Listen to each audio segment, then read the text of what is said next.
সুপ্রিয় শিক্ষার্থী বন্ধুরা, তোমরা সবাই কেমন আছো? আশা করি তোমরা সবাই ভালো আছো। এই ভিডিওতে সপ্তম শ্রেণীর ইসলাম শিক্ষা বিষয়ে 31 পৃষ্ঠায় যে দলগত কাজ আছে এটা নিয়ে আলোচনা করবো। যারা চ্যানেলটি সাবস্ক্রাইব করে রাখো, তোমাদের অনেক উপকার আসবে।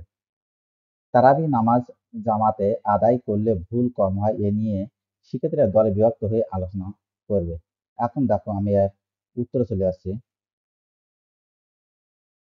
তারাবি নামাজ জামাতে আদায় করার বিষয়ে বিভিন্ন মতামত ও ধারণা থাকতে পারে, কিন্তু মানুষ মনে করেন যে তারাবি নামাজ জামাত আদায় করা সঠিক নয় এবং এটি বৌদ্ধতন্ত্রের বিপরীত।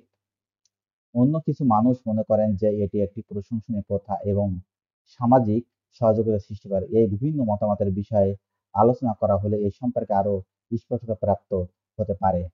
যেহেতু তারাবি নামাজ জামাতে আদায় করার সম্পর্কে বিভিন্ন মতামত ও ধারণা থাকে, তাই শিক্ষার্থীদের এই বিষয়ে বিচার করার অনুমতি দেওয়া যায়, যাতে তারা নিজেদের ধারণা প্রকাশ করতে পারে এবং আলোচনা করতে পারে। এই ধরনের আলোচনা শিক্ষার্থীদের মধ্যে বুদ্ধিমত্তার বৃদ্ধি করতে সহায়ক হতে পারে এবং তাদের নিজেদের মতামতের সম্পর্কে বিশ্বাস করা শেখাতে পারে।